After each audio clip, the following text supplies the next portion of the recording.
buddy, put that thing back in its holster. We haven't gone anywhere. I don't understand. Check out the MichaelDukesShow.com for information on how to get access to the podcast. Welcome to the party, pal. The Michael Dukes Show. I have 2 guns. One for each of you. Firearms Friday. As Thomas Jefferson stated, it is the right and duty of the people to be at all times armed. Say hello to my little friend. I say that the Second Amendment is, in order of importance, the First Amendment. The right to keep and bear arms is the one right that allows rights to exist at all. The Michael Dukes Show. The right to keep and bear arms shall not be infringed. Firearms. From my cold, dead hands. Friday. It's my rifle, this is my gun, this is for fighting, it's for fun. Firearms Friday. That's right. Firearms Friday. Your chance to sound off on issues of a 2A nature right here on the Michael Dukes Show. Broadcasting live across the state of Alaska on this, your favorite radio station and or FM translator, and live around the world on the interwebs at michaeldukeshow.com. And, of course, Facebook and YouTube and Rumble and, anywhere else we can stick it. That's kind of what we do. Welcome back to the program for this beautiful Friday. We got a lot of stuff to cover today. Some headlines and stories. We've got Rob Pincus waiting in the wings from the PDN Tour and Avidity Arms. He's going to come in and we're going to talk about the latest and greatest in his mind, plus the SHOT Show review. What did he see? Did he see that Kel-Tec abomination that everybody's talking about? Oh, man. I don't know. Everybody's all wrapped up about it. We're going to talk with him about that. In hour 2, we're going to do some of the headlines, including the latest in facial recognition that the ATF is using and some other stuff. And then, of course, as always, we're going to finish up on a little bit of a lighter note with Willie Waffle, our movie and entertainment critic, who comes in to kind of lighten it up for the weekend and give us the latest from the streams and the movie theaters and stuff like that. So it's going to be a fun time. I hope you stick around for the whole thing today and join us. Firearms Friday, of course, that one day a week where we try and dissect the whole idea of the gun culture and to try and demystify the firearm. We try and answer your questions. We try and give you enough information so that the talking heads, don't confuse you when you sit down on the TV to watch what's going on out there. So that's what we're trying to do today. But let's, without further ado, let's just jump straight into it and sit down and chat with Rob Pincus, who joins us right now. Let's get to it. Good morning, sir. How are you doing this bright and beautiful morning? I'm doing great, man. It's I don't know what the weather's like up there in the Alaska, but here in Western North Carolina, it's been a beautiful few days, and I think we're in for another one here this morning. So it's a good day to be outdoors, and I'm sure I'm going to be getting some work done here on the homestead. Well, it's surprising, it's Alaska, so it's huge. And so it's a difference between, it's 18 here. It's 18 degrees here, but probably up north, it's probably close to 0 or 5 below. So it just depends on where you are, but it's a beautiful Friday. It can't be bad, in Friday. That's what it's all about. So Rob, thanks for coming on. I mean, we missed each other last week. You've been a busy guy. And of course you just spent all this time here this last weekend or so, SHOT Show. I was listening to some of the different coverage and watching things down there. It's been quite a while since I've been to a SHOT Show, but lots of good stuff. So we want to touch on that this morning, but we also want to catch up on what you've been doing. It's been a hot minute since you and I have had a chance to talk. And of course, Avidity Firearms is one of your primary thrusts that you're working on right now. You're also doing the PDN tour and training. And I know we've talked about walk the talk and all different kinds of things that are going on out there. So give us a brief update on what Rob Pincus has been up to here over the last, it's been probably close to a year since we sat down and talked. So what's been happening, my friend? Yeah, I'm sure it has. We launched Avidity Arms. We brought the Personal Defense 10, the PD-10 to market in 2023 at SHOT Show. So we're 2 years in on that project. Being on the market's been great. Having hundreds and hundreds of people decide that they wanted to own the PD-10 and take it to training classes and practice with it and actually rely on it as their daily defensive firearm. Of course, I know that we're probably streaming on some platforms that don't allow me to pick one up and show it to you right now, but people can check the pistol out at avidityarms.com. Last year, we also did a collaboration with Nemo Firearms. Nemo makes incredible rifles, really well known, obviously, for their big 300 Win Mag Nemo Omen semi-automatic AR type firearm. But we collaborated with them with a 223 Wild Upper on our ASAR, Avidity semi-automatic rifle, AR type rifle. And that's a pretty unique gun. It has internal funneling in the magwell. I wanted to bring something different to market if we were going to do an AR. And of course, collaborating with Nemo with their basically their Battle Light top end on our ASAR low end with Mission First Tactical furniture and black collar grip has been a fun project to launch.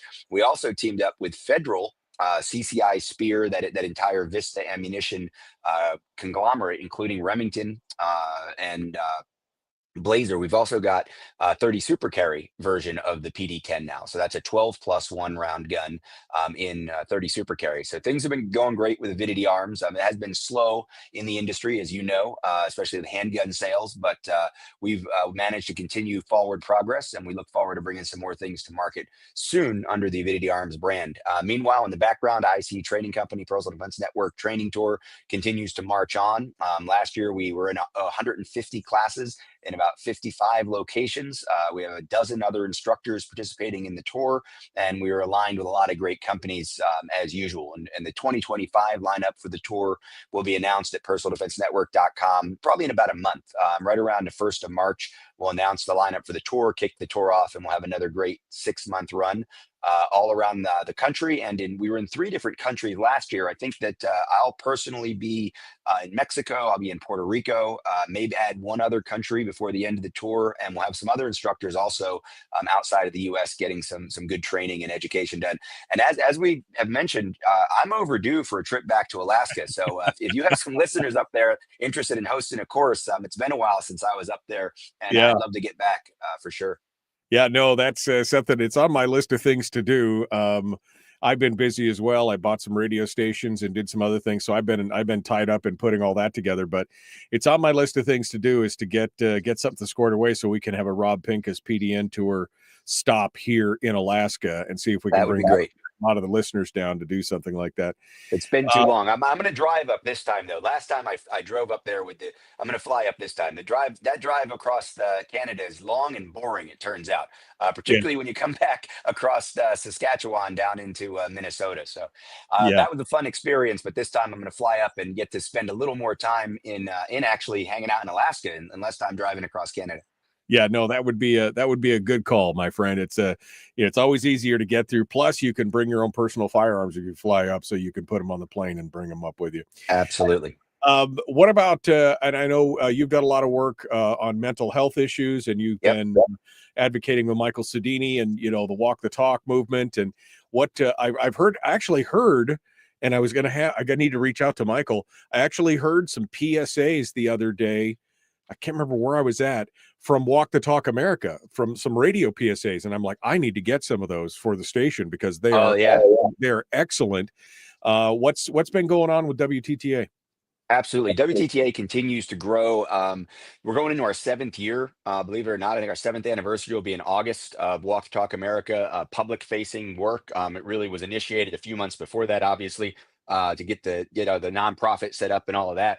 But we continue to have great partnerships and great collaborations. Probably our biggest partner over the last year or two has been Ruger. Ruger has come in really strong with support for Walk Talk America, including the info card. It's so important that we make this the normal response in the firearms community, is that we're proactive about our mental health care, just like we want to be proactive about our physical health care. We want to be proactive, obviously, about our preparation to defend ourselves and those we care about with our firearms. And putting that info card in there, making sure people know that there are Second Amendment and gun rights friendly mental health resources out there for people. Know that we should be looking out for each other. We should be talking to one another about these things, and doing everything we can to avoid negative outcomes. So that's been a great partnership to add to the list of other great companies that work with us.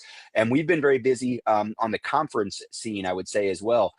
Michael Sedini and I, as well as some other people from the firearms industry, were able to attend the National Conference on Research intended to reduce firearms related harms. Quite a handful of words there, but actually the closest I've been to you in a while is up in Seattle. For that, there were 800 researchers from all around the country who specifically focus on information in regard to firearms. And it's not, you would think it is generally left leaning. It is generally pro gun laws, which obviously I'm personally not either one of those things. But I am open to a conversation with the people who are doing the research, because I think most of them are sincerely interested in reducing those negative outcomes, obviously firearms involve suicide, firearms involve interpersonal violence, domestic violence involving firearms, all of those things that we know happen.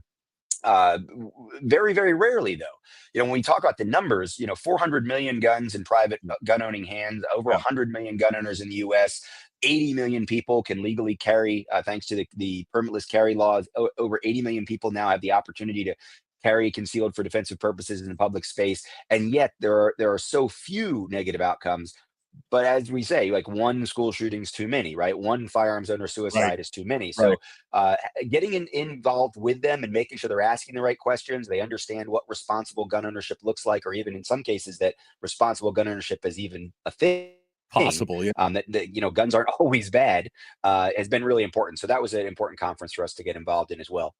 Yeah, no, I think it's so very important to actually talk about the numbers. We've discussed that in this program for many years. 320 million people in the U.S., and when you look at the actual number of, deaths, if we take out the suicide, because that is an inflated thing, and that's a whole separate issue. That's what WTTA is really talking about a lot of times. Standard gun violence, like criminal on criminal or criminal on civilian violence, is still fairly statistically low. If you're talking about 15,000 homicides in a country of 320 million, it's 0.0006% of the instances are happening. Everyone's a tragedy, don't get me wrong, but it's not this healthcare epidemic, right? They keep trying to say it's an epidemic of violence and all this. It's not as bad as a lot of times think. So I think a lot of this also has to do with the coverage as well, which has made it a very interesting discussion when you're trying to combat a lot of the narrative from mainstream media and other places. If you look at it in raw numbers, it's not as bad as they think. Of course, it's still bad, but it's not as bad as they think. We just need to figure out how to make it smaller, make those numbers smaller. And adding more gun laws is not the answer. It's a delicate balance of making sure people understand that we as gun owners do more than any other group, right, to prevent negative outcomes with firearms by the way we store our guns, the way we build the guns as the manufacturer, the way we design the guns with inherent safeties, internally, or the external safeties on traditional designs of firearms. We've got a lot of things we do, right? I mean, more and more training classes, more and more safes being sold, more and more advancements in technology for both making sure the guns are safe and reliable, the training is better and more realistic, and of course, security is there for the guns when we talk about preventing unauthorized access, as well as proactive approaches to mental health care, and talking about the ways we have these negative outcomes with firearms in the private sector is incredibly important, and making sure that people know what we're doing, taking these things seriously, while also trying to push back against some of the fear mongering that happens. So there's semantics of what level does something become an epidemic versus just a problem that we're interested in solving. They're just words, right? And if those words panic people, that's where we want to get involved and say, well, whether it's statistically an epidemic or not doesn't matter. What matters is there's work that we can do, and that work doesn't have to involve laws that take away firearms owners' rights. Rob Pincus is our guest. Again, Avidity Arms, ICE training with the PDN network, and of course, Walk the Talk America. We're coming up on the break. Rob, I want to talk and catch up with you because we haven't had a chance really to talk about the effect of Bruin. We haven't had a chance to talk about the election of Donald Trump and what does that mean, some of the changes that are going on in the government. So we'll get to that. And then the final segment will be kind of our SHOT Show review of what's going on there as well. Rob Pincus is our guest. We're going to continue with him here in just a moment. Don't go anywhere. Don't forget, you can check Rob out and his company out at avidityarms.com. You can go over there and check that out over there. Also, ICE personal training and the Personal Defense Network PDN tour also out there as well, and WTTA.org. I think that's all the links that I got right there. We'll be back with more. Rob Pincus, our guest on Firearms Friday, the Michael Duke Show, Common Sense Radio.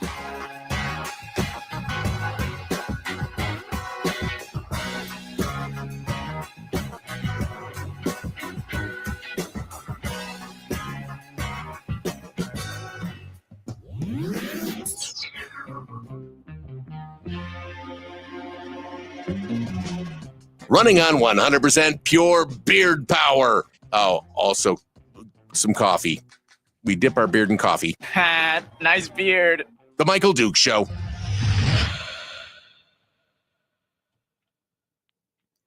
All right, Rob Pincus is our guest, and we are in the commercial break right now. We'll be rejoining here the radio in just a few minutes. Rob, where was the where did you, when you were here last time, where did you guys hold your training here in Alaska? Do you remember? I was just outside of Anchorage, about 30 minutes, and it wasn't really a formal range. It was more of some private land with a nice range, nice bay set up on it. But it wasn't like a range with a formal business name or anything like that. And it's been a number of years, and I would have to get back into the email string to remember exactly who hosted it. But we had a great time. It was a great class, and it was a very short visit. It was actually odd. I drove up there, and I'm sort of a yes guy and a what's the worst that could happen, right? So I planned it to be the last stage, obviously on the tour. For at that point, the tour was a pretty linear drive, starting in Florida, going up the East Coast, kind of zigzagging through the Midwest and the mountain states. I go into California and then go up the West Coast. And traditionally, I would end the tour at next level training in, about as close as you can get to the Canadian border, and not have to have a border patrol agent ask you why you have a gun in your truck or something. So it's about 30 miles from the border up in Northwest Washington. And Mike Hughes and his guys, the CERT pistol guys, would host a class at the end of the tour. And I think it was 2014 or 15. And the decision was, well, somebody wanted to host a class. Great, I'll drive up. But I didn't do the math on how actually long it takes to drive up there. I just kind of looked at it and said, all right, well, I'll plan plenty of time, what I thought was plenty of time. That'll give me time to hang out and experience Alaska. Right. Well, I pulled into town about 30 minutes before class needed to be taught.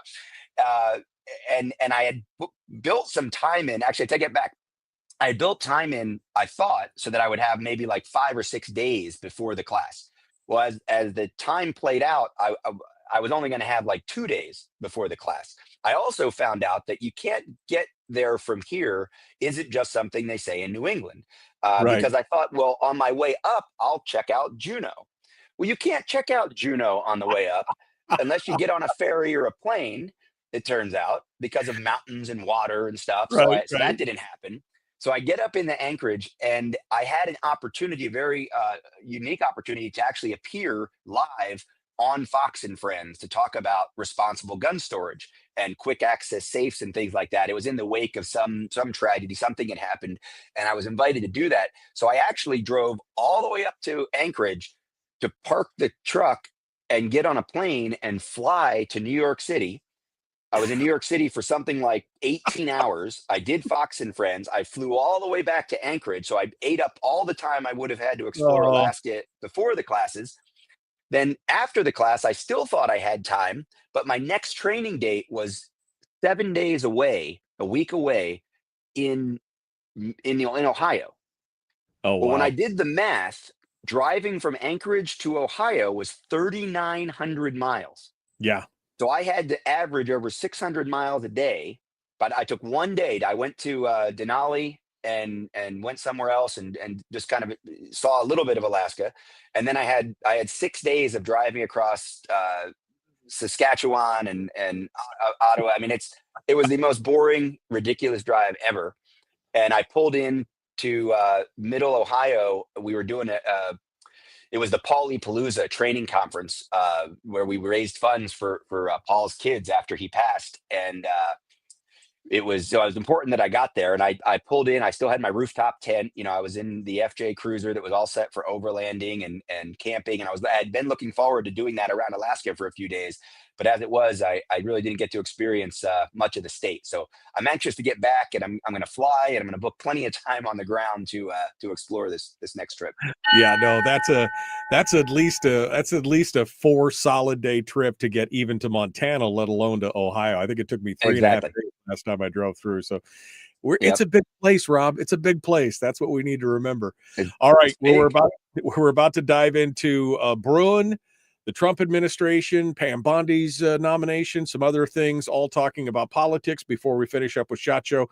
Rob Pincus is our guest, Avidity Arms, Walk the Talk America, and the PDN. Here we go.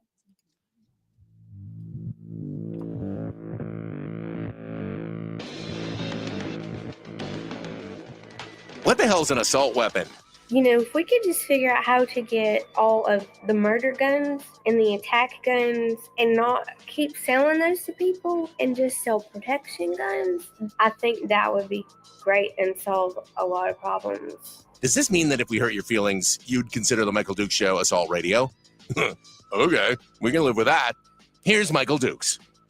That's right, Rob Pincus, who has they're all protection guns, Rob, right? There's no murder or attack guns. They're all protection guns for you. You checked them all. They got tags on them, right?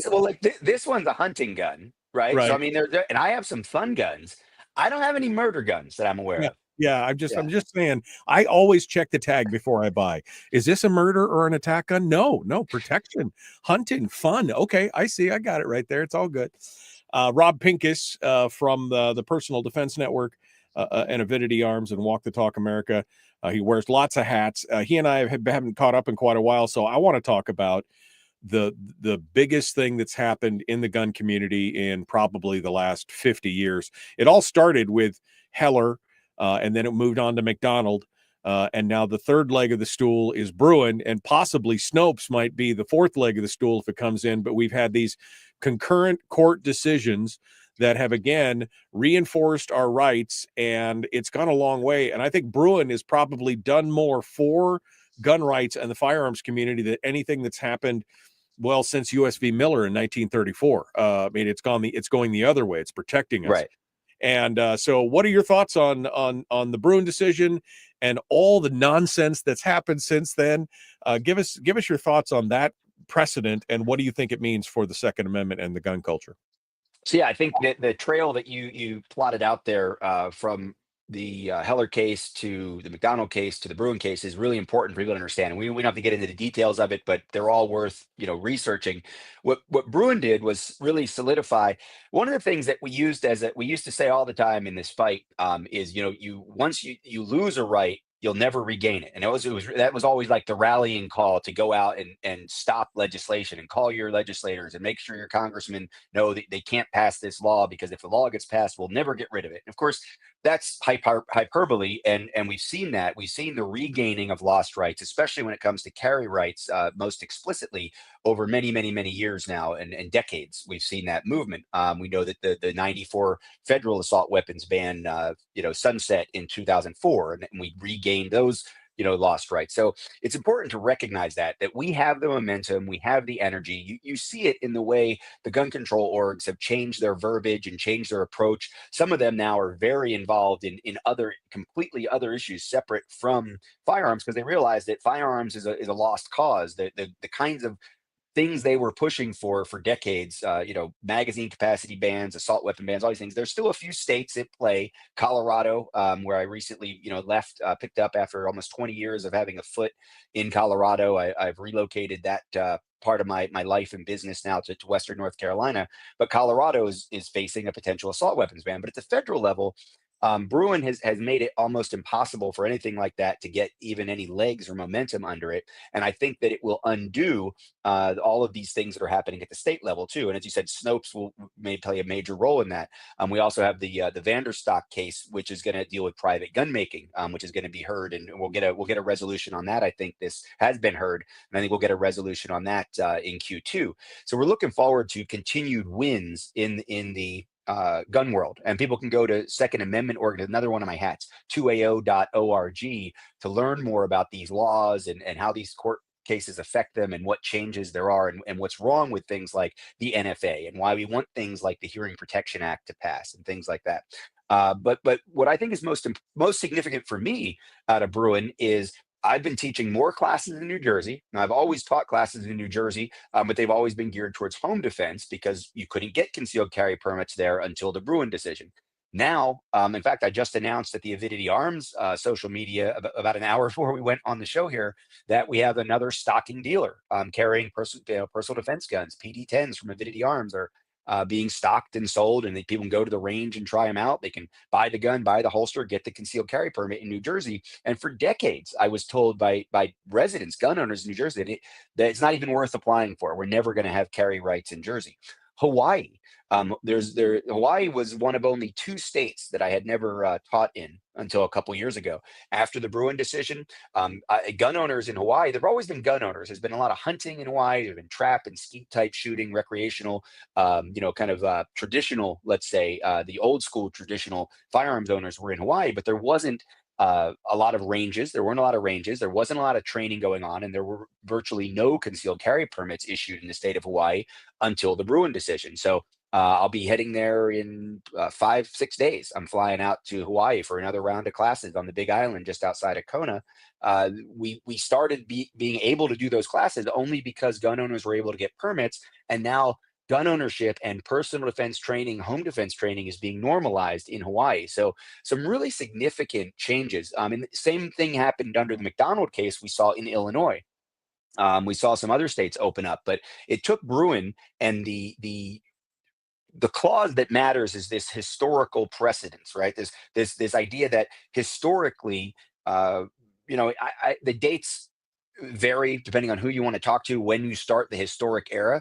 But what happens if you go back far enough and we look at what laws were in place, especially at the federal level, well, of course, we had the Second Amendment, and that was about it. So what the courts are now saying is if you can't find a historical precedent for these assault weapon bans or for carry bans or for any of these other types of restrictions on gun owners, then it's obviously on its face unconstitutional. And many states reacted initially by saying, okay, New York, for example, we'll give you concealed carry permits, but we're going to have a list a mile long of places where your permit isn't valid. Right. And those shenanigans are being undone. These safe space shenanigans are being undone, and we're seeing more and more people get carry permits, and more people exercise their right to be better prepared to defend themselves or others, and potentially our way of life in a worst case scenario, obviously politically, which is what the Second Amendment is there for. And I think it's great, and I think we'll continue to see the wins.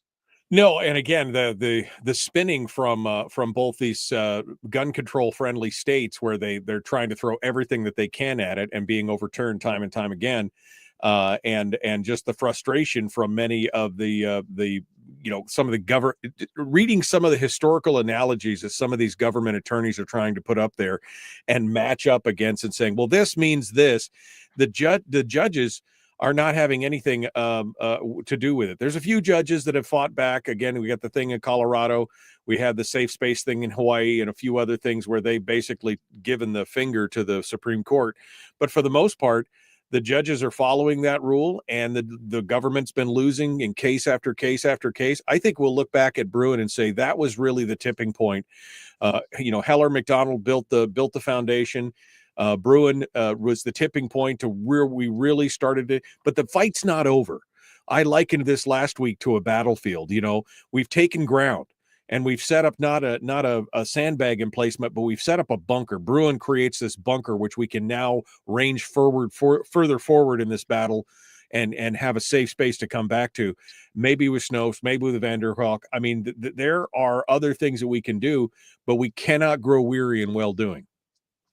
I would go further. I would say that we've won. We've occupied the country properly and established our gun rights, but there's still some pockets of guerrilla resistance that we need to keep an eye on and weed out. I really think we're further along than a secure bunker. I think we've won the war, but we still have that underground resistance that we need to be wary of and stomp it out when it bursts, when the flames flare up, like we see in California, New York.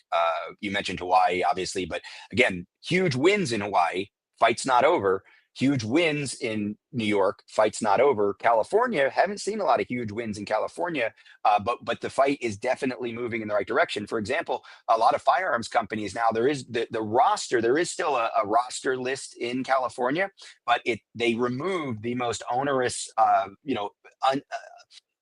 the untenable idea of micro-stamping was always what kept new guns from being brought into California. So now if a company is willing to put in something like a magazine disconnect into the design of their gun, they can bring their guns into California. And SIG has done it. Glock has done it. I just saw Shadow Systems is doing it now, and they make a great gun. I actually have a prototype of the PD-10 that has a magazine disconnect. We have not committed to putting it in production yet, but it's something we could do. And when we launched the gun just 2 years ago, there was no way for us to bring that gun into California. So right now, like I said, I think the biggest hotspots are Massachusetts and the aforementioned Colorado, where there's movement against us that's actually getting traction. But for the most part, we've won, or we are continuing to win.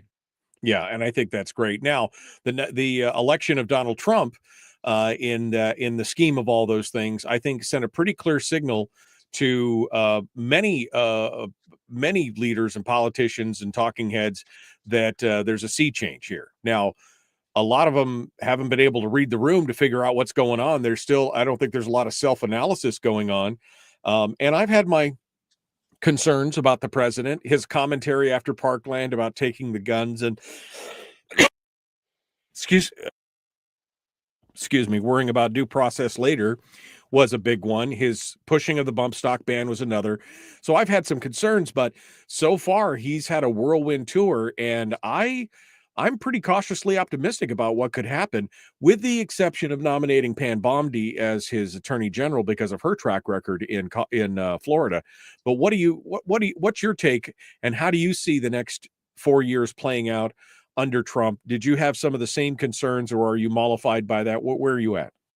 Yeah, I mean, I've never been a big like Trump's the savior guy at all. Obviously, I'm not a fan of the Democratic candidates that have been put up either over the last few years. I'm looking for a better third option. I think our country deserves better options than we've gotten.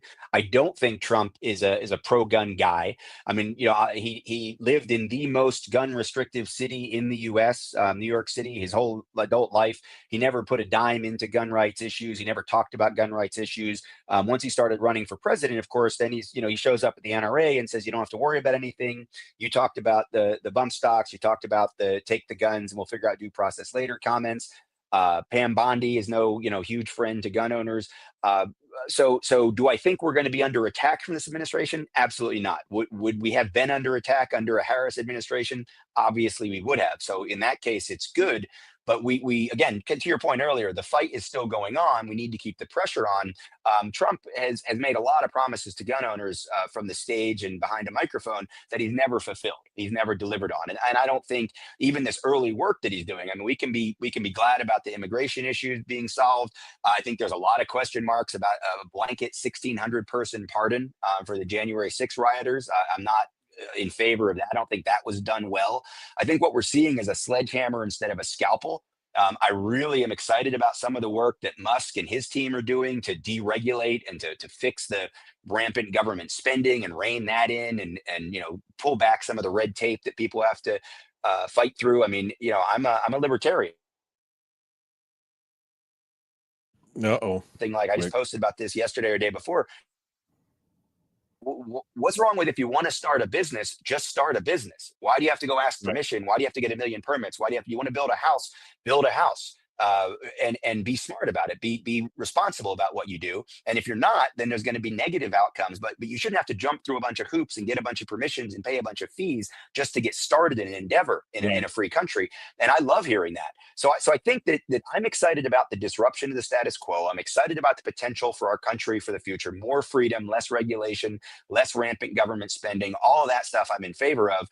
I have question marks about other things. And again, I don't put any eggs in the basket of gun rights are safe because Trump's in office. He just hasn't demonstrated that. He hasn't walked the walk, as we say. He's only talked the talk. No, he's a negotiator. He's a classic negotiator. He walks into a room and tells the room what they want to hear to get the negotiation started. And that's what I saw in a lot of this. And as long as we continue to put the pressure on him, he'll continue to stay in the pro gun lane. But we can't grow, again, we can't grow weary in well doing. We have to keep the pressure on all 4 years to make sure that we don't lose the momentum on that as well. Fellow libertarians unite. Oh no, another libertarian. I mean, Jeannie hates that because I'm a libertarian. She doesn't hate it. She's. But I mean, yeah, exactly. Why can't you just leave? Libertarians, we're gathering together to take over the world to leave you alone. That's what we want to do. That's exactly.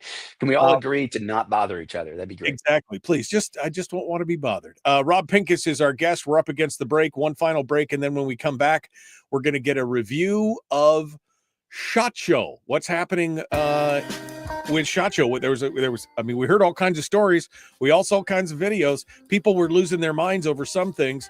We'll see if Rob got the bird's eye view or the on hands view of all the different things that were going on. We'll be back with more. Rob Pincus is our guest from Avidity Arms. You can find him at avidityarms.com. Also, ICE Defensive Training and the Personal Defense Network. And finally, walkthetalkamerica.org, WTTA.org, and the Second Amendment horses. I mean, geez, Rob, could you put There's one a lot more of hats. There's a lot of hats. One more hat. It's all we need. Rob Pincus is our guest. Back with more right after this.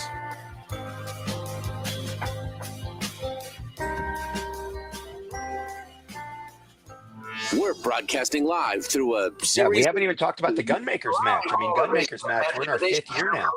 Streaming stuff going on the internet. Well, it's kind of hard to explain. Sorry. Streaming live every weekday morning on Facebook Live and MichaelDukesShow.com. Okay, we're in the break right now, and we're with Rob Pincus. We got about 5 minutes here in the break as we do the second big batch of commercials. So, yeah, the Gunmakers. Tell me what happened with that, Rob. I want the podcasters all love that. Tell us what's going on. Gunmakers match has been great. It's in our 5th year. We started that. Really came about during the pandemic. I got more involved in private gun making and took my first steps into personally 3D printing firearms and things like that during the pandemic lull when I was traveling, but I was mostly going back and forth between my place in Florida and place in Colorado for several months. So while I had that quote unquote downtime, I got into that. I had always been sort of arm's reach from private gun making, never kind of ambivalent about it. As it started getting more popular, especially because of like the products from companies like Polymer 80, I started paying more attention to it. And then really it was the 3D printing opportunity that was a tipping point for me, especially as I was doing the pre-release and prototyping work for the PD-10 from Avidity Arms. So one of the complaints I heard from the people who are really more like younger guys who are more enthusiastic on the 3D printing side was they don't have anywhere to test their guns. Like most ranges wouldn't even let them shoot their 3D printed guns at the range. They would be like, concerned about liability or safety or whatever. And these guys are not like traditional gun culture people either. So they might have been like socially uncomfortable in that environment. Plus they're showing up with these, pink, blue, 3D printed space guns, whatever. So it just wasn't a comfortable environment. And me being like, kind of an old traditional gun industry guy, I thought, well, let's try to bridge that gap. And one of the things that needed to happen was normalizing the modern era of private gun making. So it's one thing to, put together a flintlock or something from a kit, but something else entirely to 3D print a gun, and especially as the quote unquote ghost gun rhetoric was building around the country, it was really a nefarious shadow being cast on it. And unfortunately, a lot of the characters, when you went to the YouTube or the internet to look at who are these guys making quote unquote ghost guns or 3D printing guns, you saw a lot of kids in balaclavas, sort of playing up to the idea that they were doing something sneaky or wrong or nefarious as an online persona or caricature. And if that's all you saw, it almost reinforced some of the negative aspects of the media coverage. And I think that scared some of the actual like gun industry away from it, where they wanted to be arm's reach away. I would point out like National Association of Sporting Goods Wholesalers, NASGW, the largest trade organization in the industry for the distributors of firearms and ammunition. They actually embraced Polymer 80. Polymer 80 was a major fixture at their shows, was a sponsor of the events. They really understood why it was important to build this bridge between the traditional manufacturers and the private gun makers by supplying parts and equipment and things like that, and just sort of putting a stamp of approval on it. Well, one of the things that I did very quickly to try to change this idea of you can't take these guns to a traditional range, was start the gunmakers match. And worked with Guns for Everyone. Guns for Everyone National out of Colorado is our sanctioning body. I'm the match director, and we've got several volunteers that come in and help us out. Some of them traditional gun guys, Clint Macro from Trigger Pressers Union, who works with USCCA. He coordinates all our RSOs at our location that we had last year, and we're going to have again this year in Western Pennsylvania.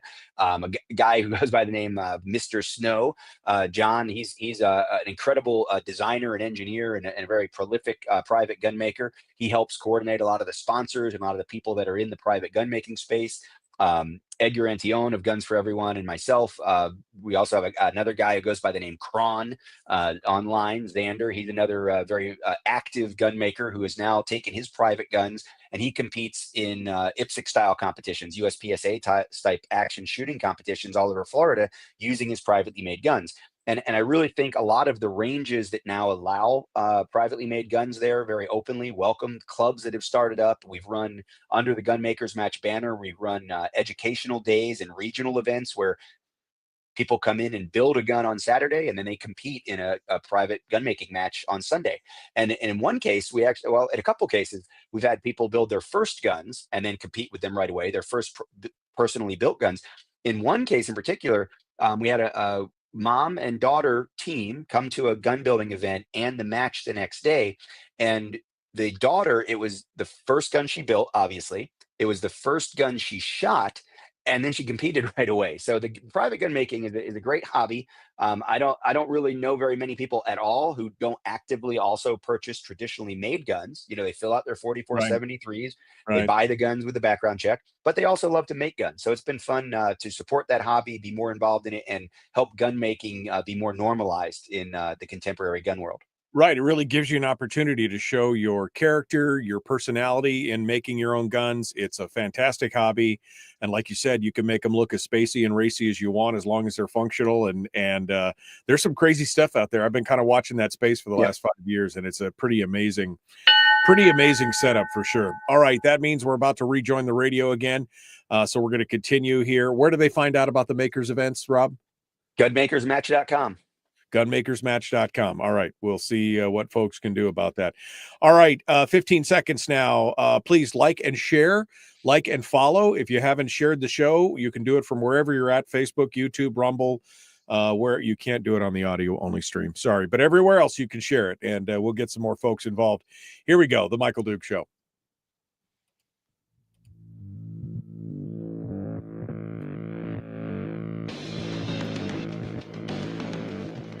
What the hell's an assault weapon? What isn't? If I assault you with a penguin, doesn't that make it an assault weapon? Does this mean that if we hurt your feelings, you'd consider the Michael Dukes Show assault radio? Okay, we can live with that. Here's Michael Dukes. Yeah, those assault penguins, man, they're something else. Especially the Emperor version of the assault penguin. Man, those things will tear you up. It's pretty crazy. Rob Pincus is our guest. Avidity Arms, Walk the Talk America, the PDN Tour, 2AO.org. I mean, it's just, wherever you go, Rob is there. He's everywhere. He has no time for anything. I'm surprised that he showed up today. He's so busy. Rob Pincus did spend last weekend at SHOT Show, going through all the craziness that is a shot. I don't know if you've ever been to a SHOT Show, folks, but it is an experience. It's like taking a sip from a fire hose. If you're in the gun culture, that is like your nirvana of going there and checking out all the cool stuff. So you went to SHOT Show. Obviously, Avidity was there. I'm sure you guys had range day. You had all kinds of stuff. What were some of the biggest takeaways from SHOT Show? And we will get talking about the Keltec thing here before we run out of space. But what are some of the biggest things that you saw at SHOT Show this year? What's your biggest takeaway? Well, the attitude, I've been going to SHOT Show every year. I haven't missed one since 1997. And the last couple years have been pretty down, I would say, like low key, kind of, we're not sure what's going to happen. And not one of those like panic buying where sales are up, but we're still concerned. This was sales have been down and people have been concerned about what the future of the industry looks like. And this year it was radically different. So while sales trends are still generally down, we do see upticks in interest. We see upticks in new releases of guns. I think there's a much more optimistic attitude towards the future. People were much more relaxed about the industry and where it's going, and sort of had more clear paths about how we're going to get back into what I would consider a traditional sales cycle. Since really Sandy Hook, our whole industry sales cycle has been disrupted by tragedy or political threat over and over and over again. And we've seen these spikes and troughs, and we've seen runs on ammunition, and then ammunition can't be bought. And then when it comes back, it's super expensive. And then people catch up, and the retail shelves are stocked again, and then prices plummet. And it's just been a really topsy-turvy decade in the firearms industry. And I think what we're going to get back to now is more of the normal sales cycle that goes through the year, where the winter's a little bit slow, but people are restocking as the weather changes and people start getting more involved in outdoor shooting and competitions start up again. We'll see more pickup in the industry in the spring and in the summer. Traditionally, we go back 30, 40, 50 years, there was a big spike at the end of the summer going into the hunting season. Hunting isn't as big a driver of the industry and firearm sales, or even the firearms that are brought to market anymore. But we still see a little pickup at the hunting season in certain areas of the industry. And then we see a big pickup, just like every retailer does. Any retail section is going to see a big pickup in the holiday buying season, the end of the year buying season. So that cycle, I think, is returning. And I'm really looking forward to seeing numbers pick up in Q2, Q3, and especially Q4 in 2025, as I think most other people who've been watching industry for any period of time, that seems to be what we think is going to happen. So I'm excited about that. As far as the actual things, what are you most curious about? I know you've mentioned the Keltec, and I know a lot of people have been talking about it. Is that you want to comment on that? Look, I love Keltec as a company. I think that they're innovative. They've done some crazy things. They try to do it in an affordable way. I like the RFB. That was something that I wanted. I actually saw it was at the last SHOT Show that I went to, which would have been 2011, was the year that the Keltec RFB came out, which was a 308 bullpup rifle fed off of FAL magazines, and I got to hold it, touch it, look at it, and I was like, oh, I want one of these so bad. But they do innovative things. The PMR 30, right? They've done all kinds of crazy stuff. So I wasn't shocked that they came out with this. Did you get a chance to actually get hands-on with this 5.7 stripper clip fed abomination, as some people called it? I mean, did you get a chance to see it? I didn't shoot it, but I did put hands on it, and it's everything you think it is. It's a very small gun with a incredibly high capacity at 21 rounds for such a small gun. But it's a the 5.7 is to me, it's a novelty round. Would I feel like there's no way I could defend myself with it? No. Would I choose it as a defensive gun? No. The 21 rounds is really where people would look at it and say, well, am I better served with this because it's small? Well, there's lots of small guns. Am I better served with it because it's 5.7? No, 5.7 isn't a magically great round, especially out of a tiny little short barrel like that.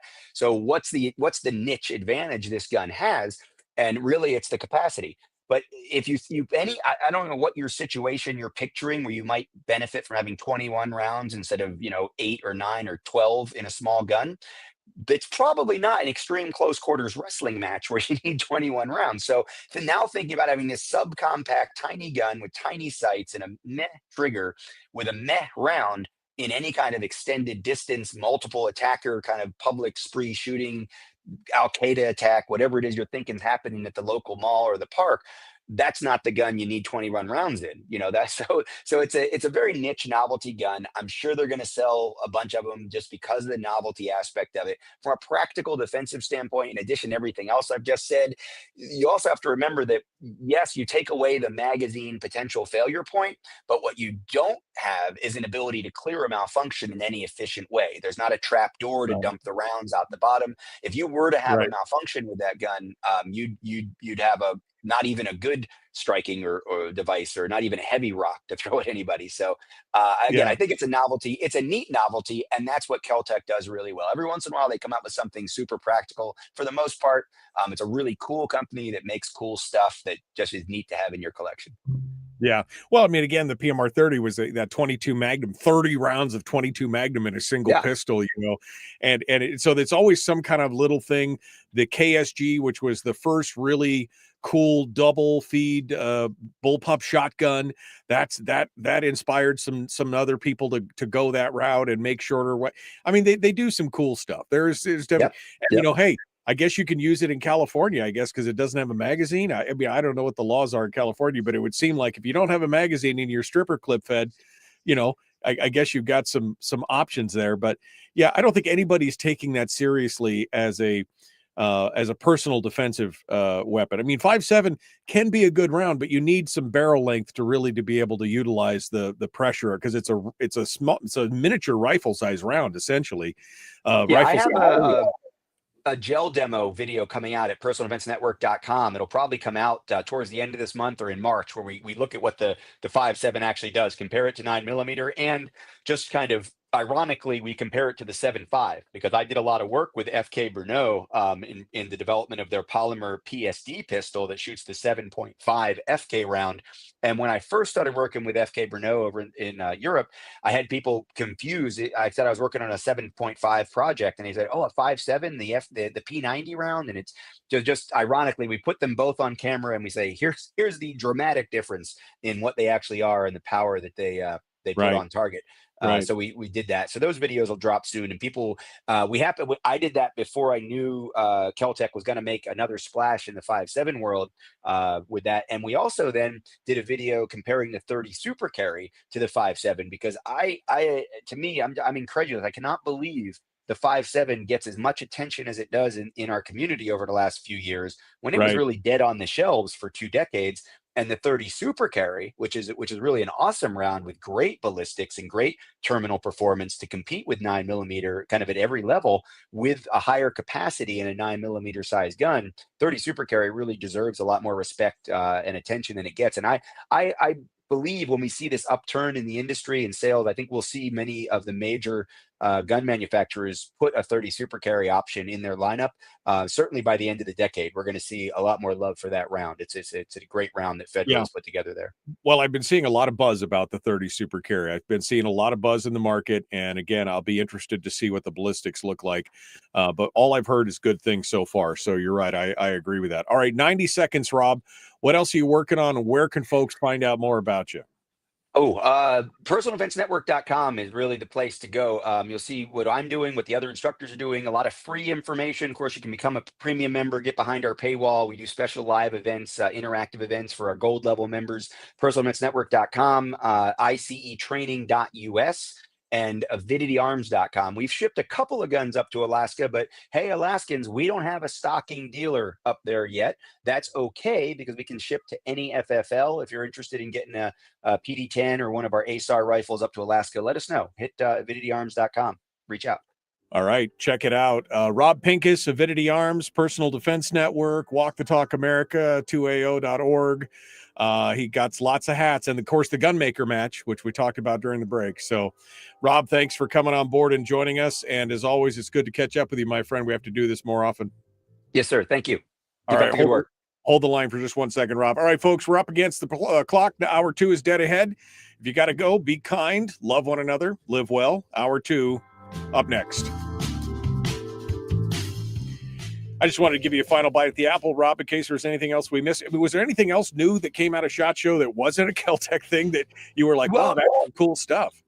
Yeah, so there's a couple things. One thing that I am excited about, and I can show even on YouTube, personal defense, non-incendiary, non-concussion, non-explosive device distraction devices. So Next Torch is a company that's brought some really interesting things to the market that people might be interested in regard to like workplace, just another tool in the toolbox for a workplace event you could use to get yourself to safety, to a barricade area, to distract a potential attacker.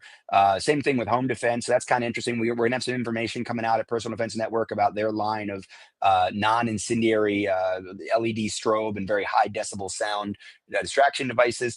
The chassis phenomenon that SIG started, the sub chassis structure of the 365 and the 320, that is now expanding into third generation style Glocks, to where you have the Ruger got the most press, the Ruger design collaboration with Magpul, where Magpul is making the grip module and Ruger has the drop-in chassis. But the one I'm more excited about, honestly, is coming from Shield Arms. So Shield Arms makes that great aftermarket magazine, like for the Glock 48, that takes it from a 10-round gun to a 15-round gun. They now have announced, and it's going to come out later this year, a modular handgun that is chassis based, and it's all around third gen Glock parts, which means any slide, any barrel, any kind of configuration, caliber that you want, all the parts that are so readily available, people can build their own gun off of one of their chassis that then fits into a grip module. And they have compact grip modules, long slide, they have everything you could possibly want in terms of the modules that go around it. And Shield Arms will be embracing the private gun makers. So they're going to put the specs for the chassis out for the people that understand how 3D printing works. You need to be able to use CAD and design a gun around the internals. They're going to freely give that information out to the private gun makers and then sell the chassis independently, so that people can design guns of their own around their chassis using very readily available Glock components. So I'm really excited about what they're doing. Yeah. Great line of suppressors coming from Bursa. Unexpectedly, they're now launching a line of suppressors with some advanced technology. Particularly interested in what they're doing with some of the long range consistency that will be increased by some of their suppressor technology and things like 300 Win Mag. Some of the big caliber, reach out and touch somebody kind of calibers. So there's a lot of good stuff happening. I think it's going to be a good year for the industry, and if it's an even decent year, that means next fall and next winter we're really going to see companies get a little braver with more innovation, and I think more designs that'll really bring new stuff to the market. So I'm excited for what's going to happen. No, I love that when they do open source stuff where you can't stop the signal. You send it out there, you can't keep it under wraps. I love it. And the idea of a personal, non-lethal, non-incendiary flashbang to help protect yourself. You throw it in your desk drawer, you have it in your purse or your pocket or whatever, and you can distract somebody just so that you can retreat and get away. I mean, there's some very cool concepts that are coming out that I think are going to be a big deal. So I'm hoping, my goal is next year is to be at SHOT Show with all you guys, and maybe we can broadcast from SHOT Show next year, and that would be a fun thing to do for sure. Yeah, honestly, I noticed that there were fewer people in what they always call Radio Row this year. So reach out to NSSF. My guess is they'd be glad to have you there, and you can spend an hour or two of your day recording or broadcasting from Radio Row, and the rest of it mingling and wandering the show floor to get firsthand information. You don't have to rely on my opinion. Yeah, no, but it's always good. It's always fun. And it is an amazing. And last time I had to travel to Orlando to go to SHOT Show. So this is a good. That's a while ago. Yeah. That's a while ago. Like I said, I think it was 2011 or 12 that I went. So it's been 10 years since I've been.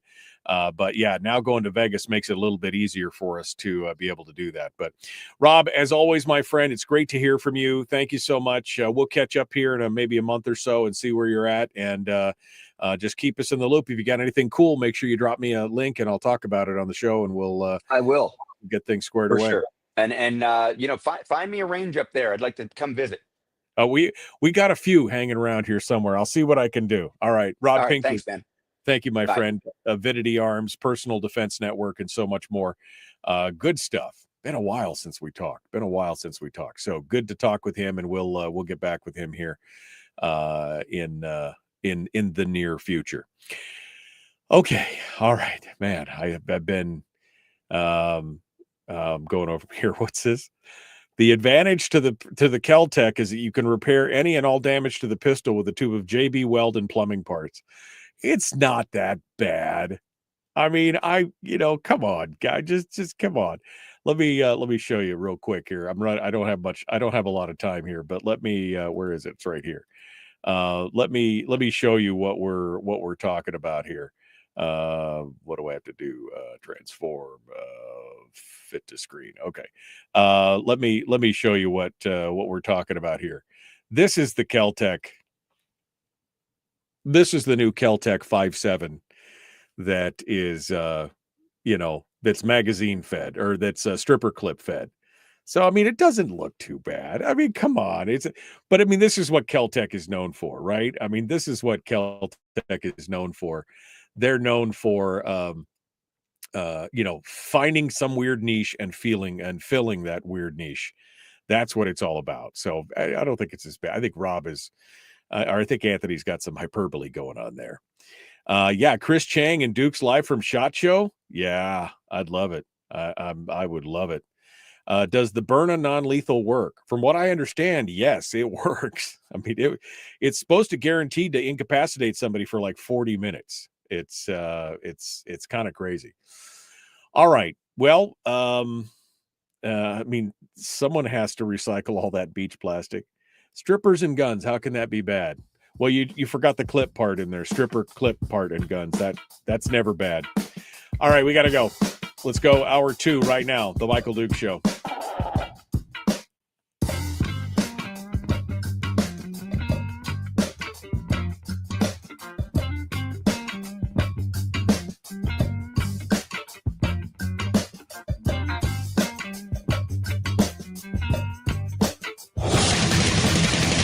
Whoa, buddy. Put that thing back in its holster. We haven't gone anywhere. I don't understand. Check out the MichaelDukesShow.com for information on how to get access to the podcast. Welcome to the party, pal. The Michael Duke Show.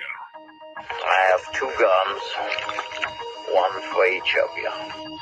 Firearms Friday. As Thomas Jefferson stated, it is the right and duty of the people to be at all times armed. Say hello to my little friend. I say that the Second Amendment is, in order of importance, the First Amendment. The right to keep and bear arms is the one right that allows rights to exist at all. The Michael Duke Show. The right to keep and bear arms shall not be infringed. Firearms. From my cold, dead hands. Friday. It's my rifle, this is my gun, this is for fighting, this is for fun. Firearms Friday. Firearms Friday, your chance to sound off on issues of a 2A nature right here on the Michael Duke Show. Hi, how are you? Welcome to hour 2. Man, that first one goes so fast, especially when we got a great guest. Rob Pincus from the Personal Defense Network was on with us. Walk the Talk America and Avidity Arms, and he wears a bunch of hats. That guy is so busy. I don't know when he even sleeps at this point. So it's crazy. But good conversation with Rob about all different kinds of things, including SHOT Show. I mean, that's something that I'd really like to do next year, would be to attend SHOT Show and be able to broadcast Firearms Friday live from there. There's always all kinds of luminaries. It would be a full show of nothing but good stuff, and we might even be able to do some interviews that we could put in the can for the following week.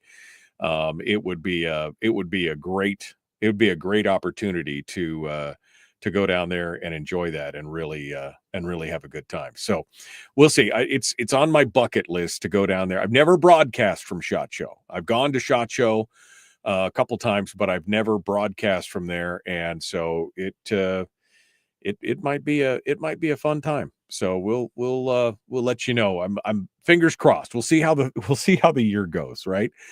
I have to justify it. I've got to justify it as an expense. So we'll see how the year goes, and we'll come back to it on that. Meanwhile, here in hour 2, we do have some headlines to talk about, and we're going to jump into that. And I didn't turn the phone lines on earlier, but it's Friday here. We always want Fred else may want to call in on a Firearms Friday. We should probably open up the phone lines. So I will do that. I'll do that right now, and we'll get the phones going. And if you want to participate, they're not on quite yet, so don't panic yet. I've got to actually get the phone line going on here and make sure it's all connected I apparently have to push the button again and again, one more time. There we go. All right. So we'll get the phone lines going. Thanks for calling. And there we go. The phone lines are now open and live. And the number for you to call is 319 527 3864. 319 527 3864. If you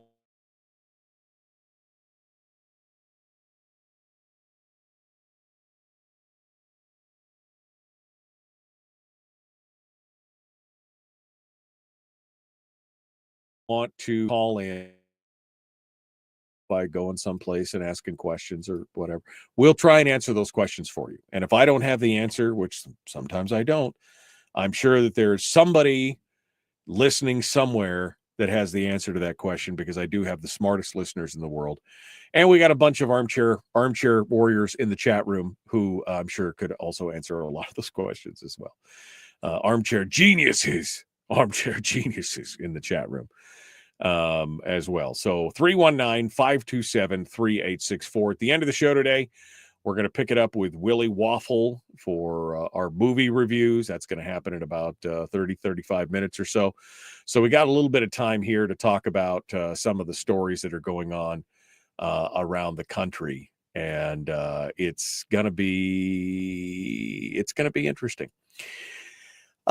We mentioned it earlier with Rob, and I know some of you have been chastising me. When will you get off this thing about Trump and the gun thing and everything else? Well, the thing is, never, because I am not going to stop fighting for our Second Amendment rights. So when when I'm concerned about something and I want to keep repeating I want to keep repeating the issue, and I want to keep bringing it to the forefront. And what I'm talking about, of course, is the president's ambivalence to the Second Amendment. He is not, I would agree with what Rob said. He's not pro-Second Amendment. He's pro-Second Amendment for now.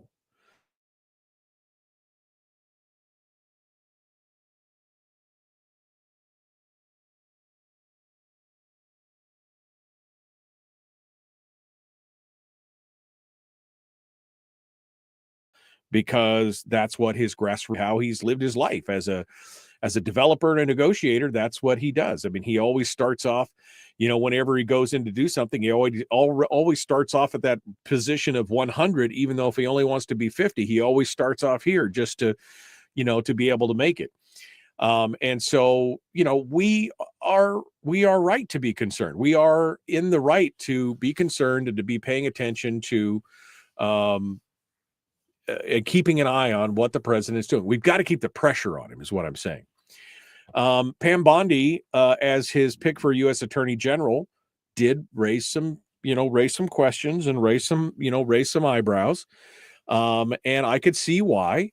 GOA, Gun Owners of America, which is probably one of the, I think probably at this point, the preeminent gun owner associations out there, the gun owner groups out there, and lobbying groups and protection groups, they are concerned as well. They put out, actually, Eric Pratt from Gun Owners, they put out a statement here yesterday, day before, that says, they're sounding the alarm following the Senate confirmation of Pam Bondi as Attorney General, vowing to hold her accountable in defending America's Second Amendment rights. They say, while Bondi has supported some pro-gun measures, her tenure as Florida Attorney General also raises serious red flags. She endorsed the controversial Parkland gun control laws, which included red flag confiscation orders, a ban on firearms ownership for 18 to 20-year-olds, and a bump stock ban. She also defended Florida's ban on open carry and defended the 18 to 20-year-old ban in court, which infringes on the rights of law-abiding gun owners. This is in stark contrast to other Florida state attorney generals like Ashley Moody, who recently declined to defend Florida's unconstitutional open carry ban after GOA filed a lawsuit. Now, GOA, they say, remains committed to a no-compromise defense of the Second Amendment, urging gun owners to stay engaged and ready to hold leaders accountable. Eric Pratt said, gun owners have seen firsthand how an anti-gun attorney general can abuse their power to undermine the Constitution. Pam Bondi's confirmation is a stark reminder that we must stay vigilant to ensure she defends rather than dismantles our God-given right. Now, I am concerned, not to the extent that GOA is, and the examples that they give. Look, when you're an attorney general, I'm sure you have some personal will and some personal freedom in there, I'm sure, in deciding what cases to do and what cases not to do.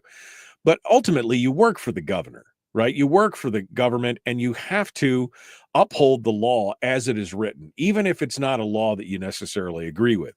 So showing that she defended some of these serious laws and had to defend them in court is not as damning an issue as I think that some people think it is. Now, the fact that she was vocal about some of the things like the red flag law, and she vocally supported it kind of outside of her just defending it in court, that is a little worrying. I'm not as worried to the same degree that GOA is. But again, I agree with them that we must stay vigilant and ensure that she defends rather than dismantles the right to keep and bear arms. She's not the worst pick that Trump could have had, and she's definitely not she's not even the best pick that Kamala Harris had would have been much, much worse than Pam Bondi, right? She's not the best. She's not the worst pick that Trump could have chosen, but she's also not the best. Is she going to direct the ATF to be more zealous in their prosecution of crimes against gun owners? Is she going to let some of these cases that have been turned down or have been defeated? Are she going to stop the appeals process on some of these cases that are out there where the government failed and they have an opportunity to appeal, but they haven't filed yet? That will be where the proof is in the pudding in these kind of things, is if she takes a case that has been defeated because of Bruin, a government case, and the government's been defeated, and the government has an option to appeal, the proof will be in the pudding if she decides to appeal or not appeal those decisions. That's where the rubber will meet the road. And that's why we need to continue to be vocal about it. We need to continue to ask questions. We need to, continue to be skeptical of the president's assurances that he's pro Second Amendment. We need to hold him to his word. Rob said it. He said Trump said a lot of things from behind the pulpit, from behind the microphone, from behind the podium, and made a lot of promises, many of which has not been delivered on since the last administration, since his last go around in the White House. So we need to continually talk about it and question, because it continues to put pressure on. We can't just go, oh, it's all going to be fine. It's all going to be fine. He's doing some amazing work. He's doing some of this U.S. aid thing. If you haven't been following this, the U.S. aid and all the millions of dollars that are being spent on things that no sane American says, yeah, my tax dollars should go to that. I mean, it's amazing, the Doge stuff and everything else, but I just don't want the Second Amendment stuff to be lost in the noise, right? So we're a little concerned about Pam Bondi. We're also concerned about activist judges. Now, there was a ruling in Mississippi recently, and it was mentioned earlier, that dismisses the possession, a felon in possession charge. And this is interesting because some people have touted this as a win against the NFA because the government could not provide a historical precedent for why he couldn't have a machine gun, because the charge was felon in possession of a machine gun. And so a lot of people, especially, NFA stuff and class 3 people, they were like, wow, this case basically throws out the whole machine gun issue.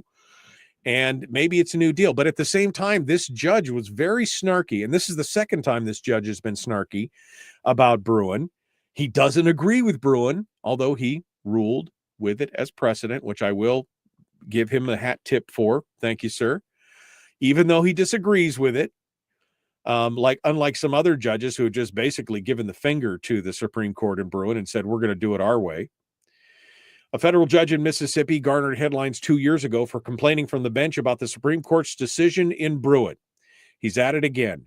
District Judge Carlton Reeves dismissed a felon in possession case brought by federal prosecutors, but not before complaining about SCOTUS's Second Amendment jurisprudence.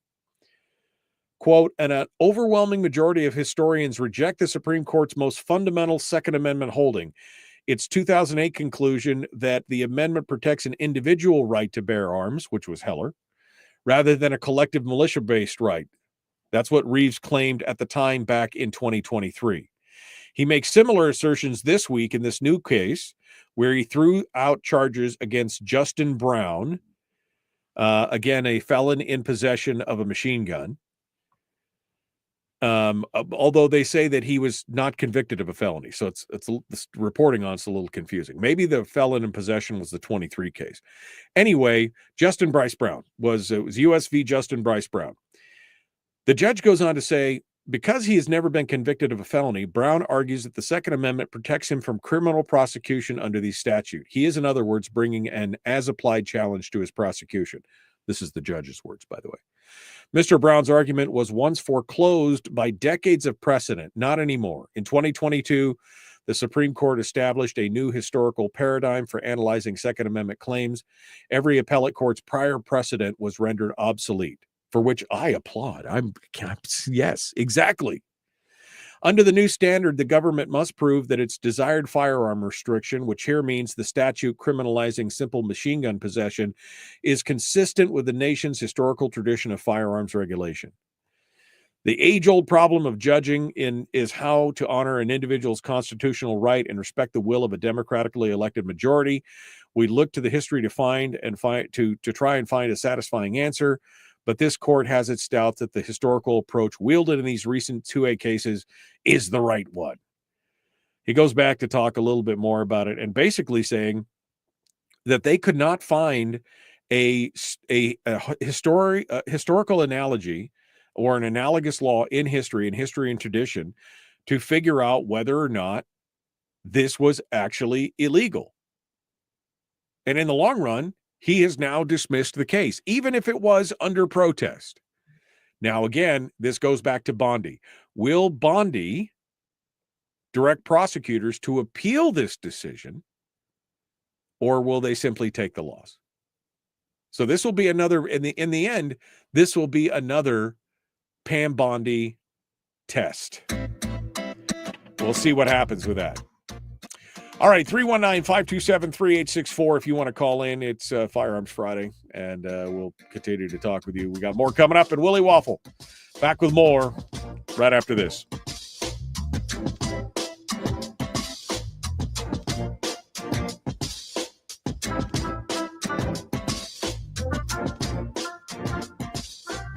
If you missed the show, you can listen to it on your time with Dukes On Demand.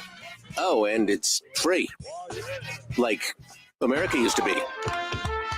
Streaming live every weekday morning on Facebook Live and MichaelDukesShow.com.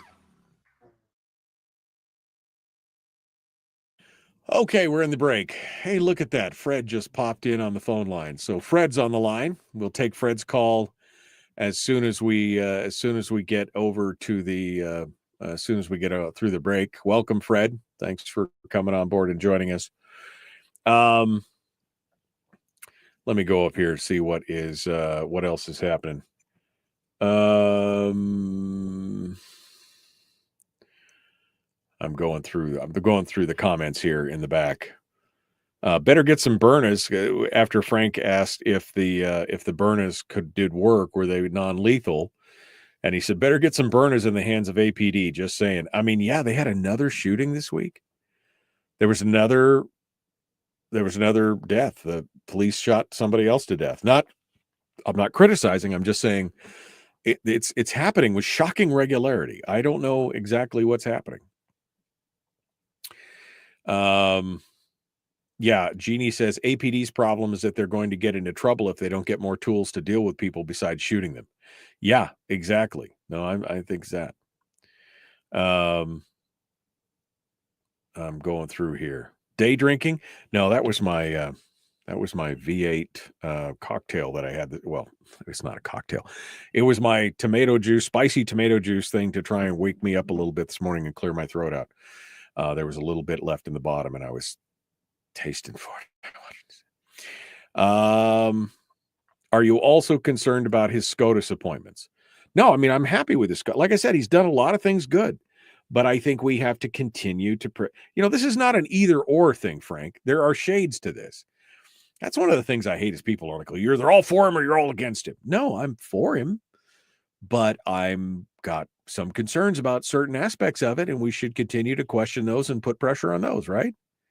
It's not an either or. It's not an all in or all out thing. Rob, on the thing with the Attorney General, Rob Meyer says, depends if the Attorney General or elected or appointed. If appointed, he works for the governor. If elected, he doesn't. Well, that's true. And I'm not sure if the Florida Attorney General, well, I guess we could find out because Google is our friend, is the Attorney General of Florida elected or appointed. It's elected. Is an elected cabinet official. So she was elected by the people. Is that right? I mean, he's quoting Wikipedia here. So the Attorney General sees with 3 elected state cabinet posts along the chief financial officer and the agricultural commissioner. Okay. So Pam Bondi was the elected, she was the elected Attorney General for 8 years. She was there for a while. All right. So she was elected. So she probably has that. Thanks, Rob. That makes me worry a little more. I was thinking it was an appointed position, like here in the state of Alaska, but you're right. You're 100% right.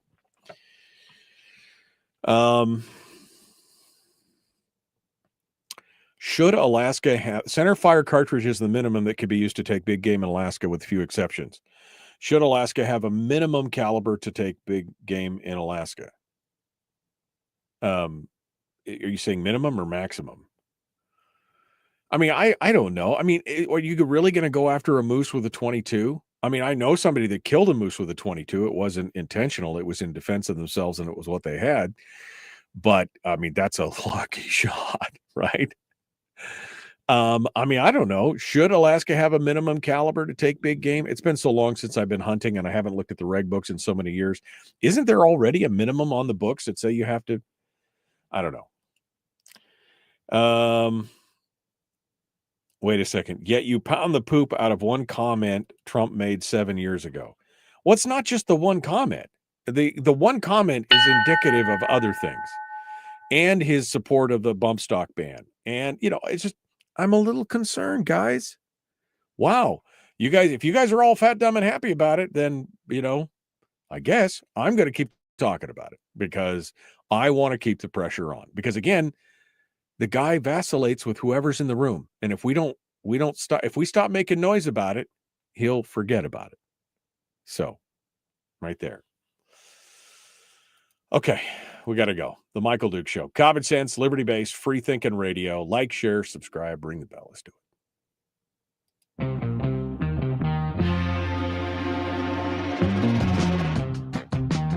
The Michael Duke Show. Seriously humorous with a pinch of intellect. Sorry. That is humorous. Here's Michael Dukes. All right. Welcome back. It's not a Bloody Mary. It's Clamato Picante, for those of you who wanted to know. I'm sorry. They're giving me a hard time in the chat room because I had a little glass here that had some spicy tomato juice stuff in it. And it's not a Bloody Mary. Didn't have anything. Come on, guys. It was 4:30 in the morning. When I start day drinking at 4:30 in the morning, there's bigger problems. Okay. I'll let you know. And I'll admit it if I do. I will tell you if I get to that point. But it's Firearms Friday. This is like the most chill, relaxed day of the week. It can't be that way.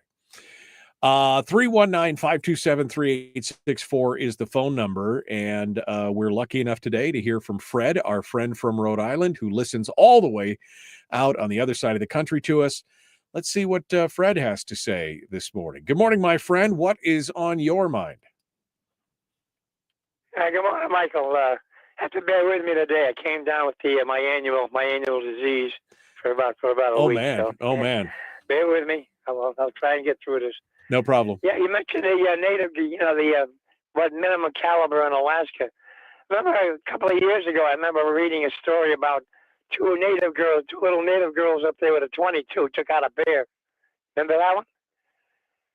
Yeah, I mean, it has happened. And for those of you who don't know what we're talking about, during the commercial break, somebody asked about should there be a minimum caliber for large game in Alaska, and I think there is already a minimum. But anyway, I mean, nobody wants to take on a bear or a 1,200-pound moose with a 22 long rifle. It has been done. I know somebody that killed a moose with a 22.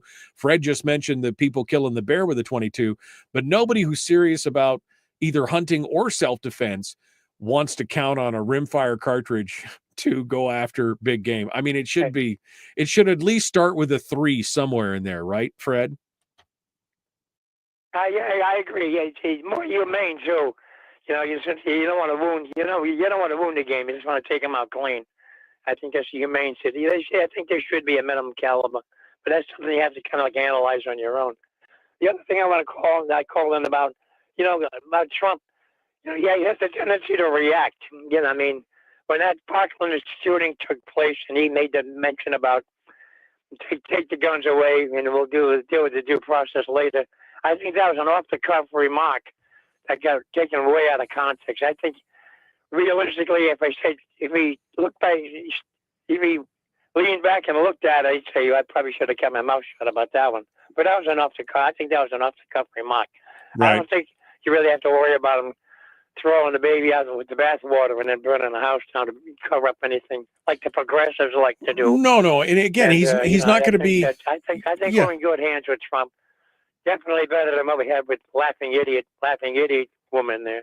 Oh yeah. No, look, the cackle. He's much level of hell with her. He's much better than the cackle. Don't worry about that. Yeah, he's much better than the cackler, that's for sure. And I understand that it was kind of but again, this is what Trump does. He looks at the audience that he's looking at, and at that point, he was looking at a bunch of police officers and mental health people, and they were all in the room with him. And so he does that. He says what the room wants to hear. Now, he was on camera, and maybe he forgot that. But again, all I'm saying is, I don't think he's going to walk around and take all your guns, but I'm saying we need to remind him of his promises to the 2A community to protect our gun rights. Because not only did he do that, he also did the bump stock ban and more. Well, like I mentioned before in other conversations, it's not the tool, it's the loose nut behind the tool. And that's where the emphasis has to be put. If you're going to put a stop to all this gun nonsense, all these gun violence, it's not really gun violence, it's violence. All you have to do is look at England to figure that one out. Now they want to serialize knives and put a waiting period on being able to buy a knife. How stupid can you be? These people went over the waterfall a long time ago. I don't know where the hell they're going to wind up, but sure as hell not in my backyard. Thank God for that. However, the common sense, it's the individual. You have two things in the Constitution. You have the right. But the unspoken part about rights is responsibility. If you don't have responsibility, then your rights have to be curtailed. I mean, that's just common sense. People forget that in the application of law and everything else. And if they apply that more often than not, I think you see a lot less problems. Yeah, no, and I agree. And like I said, my only point is to try and keep the pressure up. That's all we want to do, to keep reminding him that we're watching, that the 2A crowd is behind him as long as he is behind us, right? I mean, that's what I'm talking about. Well, never forget, the left is not going to give up. They're in the process of probably regrouping right now. And, it's just really, they will not relent. They will not give up because they're committed to their cause, regardless of how legitimate or illegitimate the cause is. It's theirs, and they're not going to give it up. And I think we can never, never, never turn our backs on them ever again, because they're going to keep coming back. They're going to keep trying to destroy the Bill of Rights, the Constitution, the Second Amendment, and everything else they don't like, especially the First Amendment and everything that talks bad about them. They're going to try to bury it. So you can never turn your back on them. Never give them an ounce. They won't take a mile. Right. Never give them an inch. They won't take a mile. Right. All right, Fred. Well, I hope you feel better, my friend. You sound pretty rough, so go have a hot toddy and just relax for the rest of the day. Okay, I'll write you a doctor's note. I'm not a doctor, but I'll write you a doctor's note. All right, Michael. So we'll probably talk to you next week. All right. Thanks so much, Fred. Good to talk with you, my friend. Talk to you again soon. Fred from Rhode Island calling in. One final thing. What else is what was the final thing that I wanted to talk about? I guess it was this armed response in the tale of two armed responses in Texas. One completely justified, one not. Do I have enough time? I might have enough time here if I go through. So here's the tale of two different armed responses to bad people doing bad things. The first response was from a barber. One of the business owners described a man walked into a barber store in Texas about 7:30 on a Wednesday evening, displayed a gun, and ordered everyone inside to give up their wallets and purses. One of the business owners, a 26-year-old man, did not comply quickly enough and was pistol whipped by the man. Then he went on to the other business owner, a 51-year-old woman, and pulled out zip ties. That's never a good sign, by the way. The same time, the male business owner who'd been pistol whipped pulled out a gun and shot the suspect multiple times in the chest. Pretty clear indication that that's self-defense. That's pretty cut and dried in Texas. You come in, you got zip ties, everything else. You're pretty much justified. And that's pretty much what's coming out of that one right now. They're like, yeah, that's it. But another incident in Texas has sparked a debate on social media. This one, where a man in San Antonio allegedly shot a woman who refused to leave his property. Jonathan Vasquez says he was working on his car when he spotted a woman walk onto his property after she'd allegedly been peering into his neighbor's yards. He told police he warned the woman to leave. She wouldn't leave. He retrieved his gun from his vehicle. He informed her that he was armed and repeated the demand that she leave the property. And he allegedly fired at her when she refused to comply with the incident. Now, that's a problem because, again, she's not necessarily a threat. That's if you're not feeling threat, that's why it's so important to understand the law and the use of deadly force, because that's a pretty clear instance based just on that description of what you shouldn't do. I wish we had time to get more into this, but we don't. All right, we got to go. The Michael Duke Show. Streaming live every weekday morning on Facebook Live and MichaelDukesShow.com.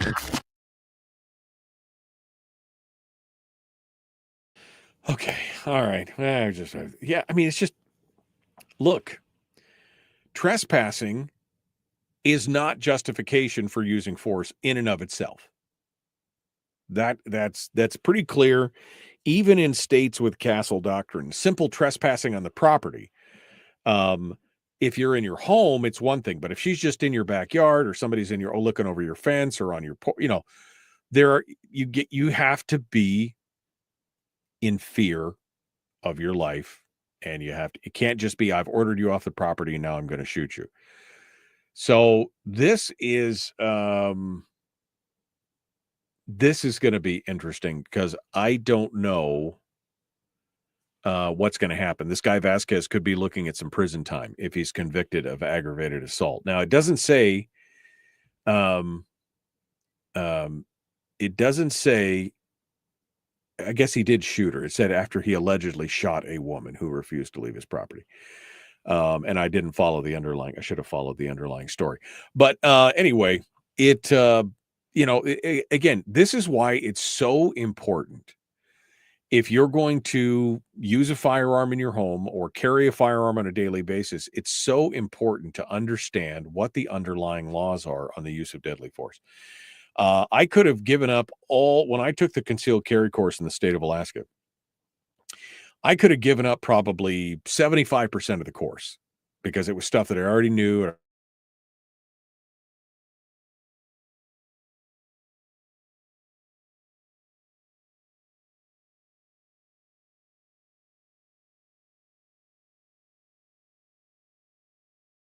Already down, but that 25 carry course, I know the state, you don't have to have a concealed carry permit, and there's nothing saying that you have to get the permit if you take the course.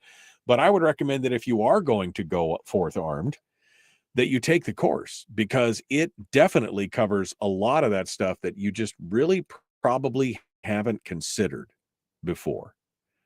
And it's an amazing amount of information that everybody needs. So it's good. It's good stuff. Yeah, maybe Fred should have tried the Clamato. Maybe that would have cleared him.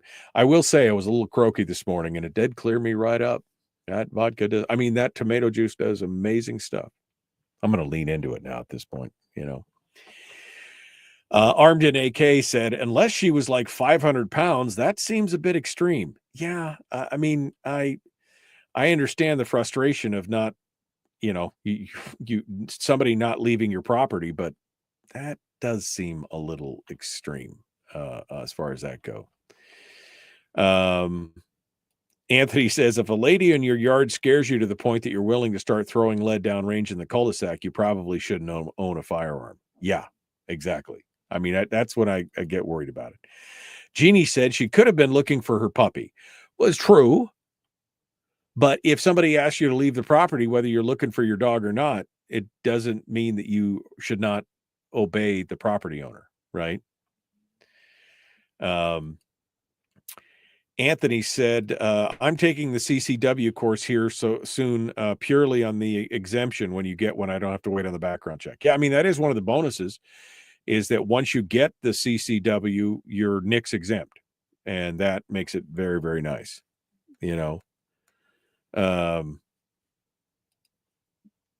And the course gets updated with new case law, so periodic refreshers are in order, says Jeannie.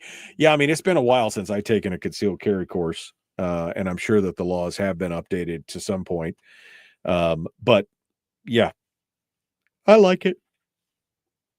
Oh, and jeez, Jeannie's vicious today. If you can't run away from a 500-pounder, you got problems. What are you trying to say, Jeannie? What are you trying to say? I'm not in good shape. Not in good shape. All right. I'm sorry. Somebody just sent me a text. Okay. All right. Frank says, I've seen many women who scare me. Just because I am identifying as a male today does not always give me the advantage. Oh man, it's a critical thing. All right, well, what a good day. You know, it's just been what a good day. It was a really enjoyable time visiting. It's been a long time since Rob and I visited, and we got to talk to David Codrea. Should I have Eric Pratt from Gun Owners of America back on? I think that's another one. Who else did I used to have? Len Savage. He's gone now, but yeah, Larry Pratt. Who else do I need to get on? Oh, Jen Jakes, back when she worked for the Firearm Policy Coalition. She was good. I need to get somebody from the FPC on. That would be fun. Yeah, that would be a fun thing to do. Okay. My phone just buzzed again. Willie is now connected. We're ready to go. Shall we go? Shall we do this thing? Are you ready to lighten it up? You ready to lighten it up? Light it up. Let's go. Let's do this weekend thing. The Michael Duke Show. God, I want to take a nap. Here we go.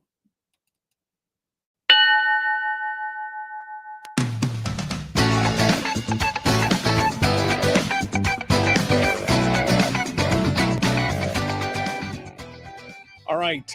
It's the end of the weekend. Oh, I'm so tired. I'm ready for this. I'm ready. Another man who's always ready for the weekend. Are you kidding me? Does he even work? Do you even work, bro? Willie Waffle, wafflemovies.com. Work? What's that, right? I mean, come on.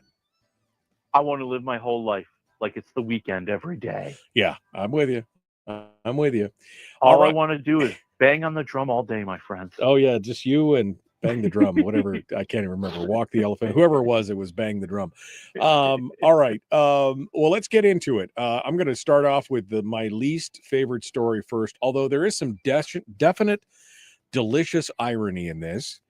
If you want to end your chances of winning an Oscar, all you have to do is look at Carla Sofia Gascon, who is a trans actor. Well, we got to treat them special. We got to treat them all special. Who went from being like a number one prime suspect or a contender to like nobody speaks their name because all of a sudden it turns out they're a horrible human being. I can't believe it. They're a horrible human being. Oh, Carla is taking down her own chances, and Netflix is looking for the life preservers to make sure she doesn't take down the movie and everybody else with her. So that is the story. Yes, Carla Sofia Gascon, nominated for Best Actress at the Oscars this year for Emilia Perez, has gone from contender to persona non grata. I wrote that one out. I was really proud of that. And I like that. I like that. What happened? Yeah, what has happened is she had some people looking at her social media posts from the past. Now, usually, like when you're going to be in a campaign like this, somebody in the media department kind of checks that stuff out just to make sure there's nothing controversial there.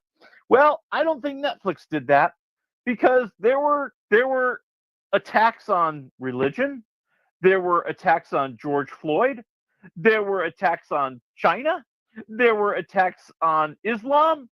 This person, like, this is more than the trifecta of stuff you do not say in the modern world. She really was letting it all hang out there. Yeah. And it has gotten so bad. Oh, and here's this is the piece de resistance. I can't believe I almost forgot about this. The piece de resistance. When all this came out, she accused the team of another nominee for actually exposing all of this, which is really close to being an Oscar no-no. See, this is the fun part to me. So suddenly somebody went, maybe we've got a way to get rid of her. See, there are rules in the Academy that you cannot attack your fellow nominees or other nominees. But the loophole was, she didn't say it was the nominee herself. She said it was the nominee's team. So the Oscar people went, darn it. Oh, yeah. Because exactly. I'm telling you right now, if they could take that nomination away, they would be doing it right now. Like she okay, let me tell you how bad this has gotten, okay? So like, you know, she of course went all unhinged, and then realized, you know, this is a problem, and her people and her PR people said, you need to go out and apologize. And she's issued the apology, said she's a much different person today. She's grown, she's different, you know, she doesn't think these things. Well, last night on Instagram, she said, you know, I'm just going to stay silent because I think I'm taking away the focus on the movie and the other people. And that's what's going on, man. You know, like if you've seen the Netflix advertising, the Netflix push, like all the ads that they're running, all the for your information, all the campaign stuff they're running, they're totally focusing on Zoe Saldana, who got nominated for Best Supporting Actress. They're totally focusing in on the director. They don't even mention Gascon anymore. Like they don't even say anything. Well, she's not even going to show up to the Critics' Choice Awards tonight, and I think she's not going to show up to anything. I think she's going to disappear. Yeah. Well, look. This is my opinion, and you could take it with a grain of salt. I think a lot of times people end up in these positions because they're ascribed not necessarily on their talent, but on the other features, like they're different, like they're riding on the wave of who they are, not what they did. You know what I mean?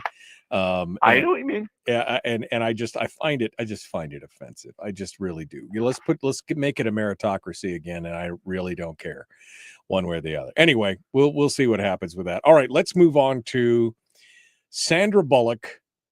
There's a social media scam going around. Somebody is pretending to be Sandra Bullock, apparently, or what's going on? Yeah, this is really kind of crazy and scary. You know, she issued a warning to all of her fans that there is a social media scam going on right now that has put her family in danger.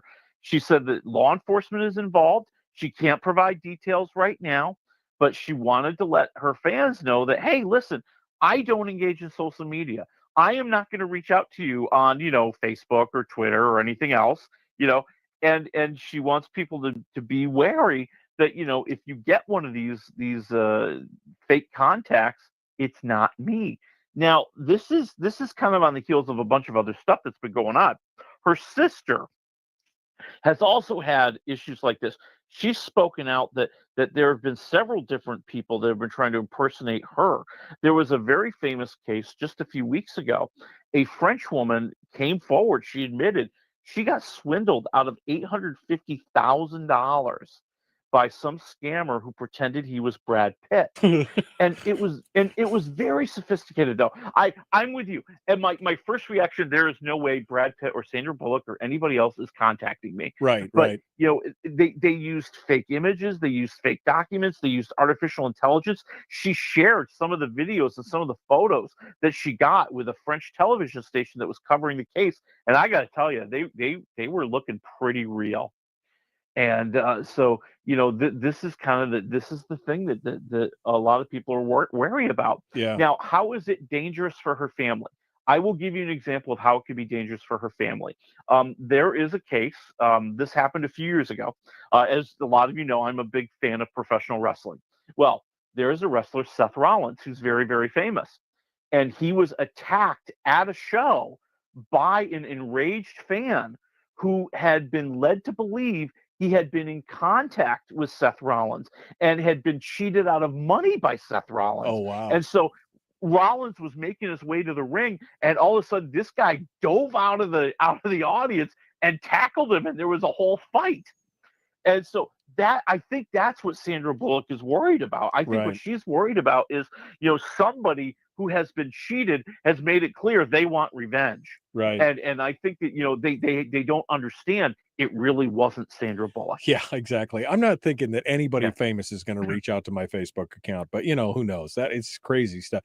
It's crazy what scammers will do today. It really is. It's despicable. All right. Go ahead. The ahead. only time it happened for me, I'll just throw this out there. The only time it happened for me, Cameron Diaz followed me on Twitter for a while. And I know it was her because they had the blue check mark back when the blue check mark mattered. Right. And then once her movie came out and she retired, she disappeared and was not following me anymore. Oh, there you go. There you go. All right, last piece of news here, and this is going to be good for me, I think, and my family, because we are huge fans of the classic Buffy the Vampire Slayer. Sarah Michelle Gellar, was Buffy, and that was something that we've watched over and over again over the years. It's comfort food TV. And there's going to be a reboot, but there's also a downside to it. So give it to me here. Well, yeah. I mean, just when I thought that there were no more shows to reboot, they are going to reboot Buffy the Vampire Slayer. And I'm with you. I watched it when it first came out and was on TV. I was a big fan. It was a really good show. And so it's going to be on Hulu. They announced that they're going to reboot it. Yes, they're going to bring back Sarah Michelle Gellar. They're going to bring in the Oscar-winning director Chloe Zhao. If you ever saw Nomadland, which is a really good movie, if you ever want to see a good movie, she's going to kind of be one of the writers and directors of the show. And the tack that they're going to take, or the story, is going to be that Buffy has to train the next vampire slayer. So they're going to find some young gal who will then be mentored or menteed by Sarah Michelle Gellar's Buffy character. Because let's face it, I say this, Buffy and I aren't that far apart in age. I could not do vampire slaying anymore. Yeah, no. I'm sure she's like, dude, I got to do a lot of the talking. Yeah, exactly.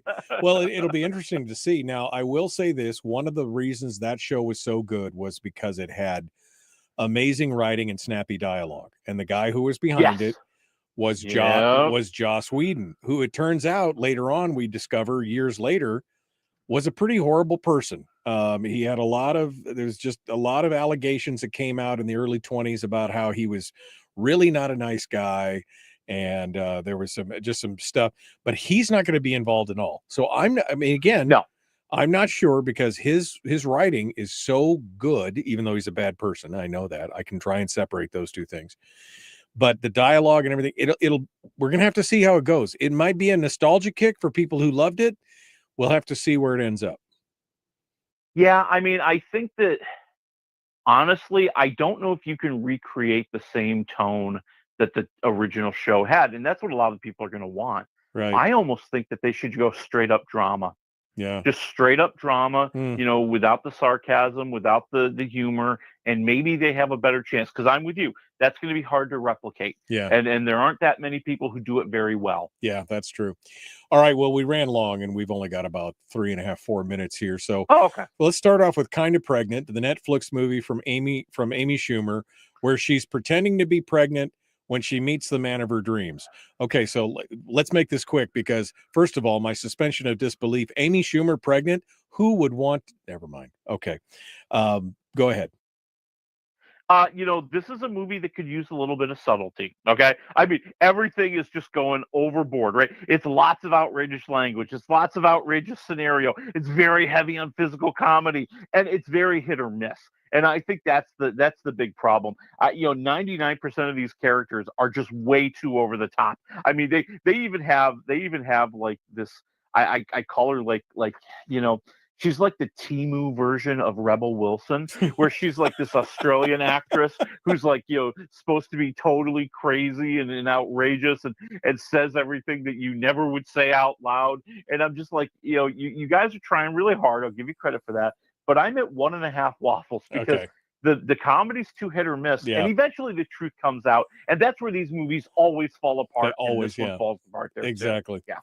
All right, the next one is for my wife because she loves them Valentine's horror movies, and this one's called Heart Eyes, a scary Valentine's movie. This one's in theaters. Kind of Pregnant on Netflix. Heart Eyes is in theaters, and I'm in the minority here.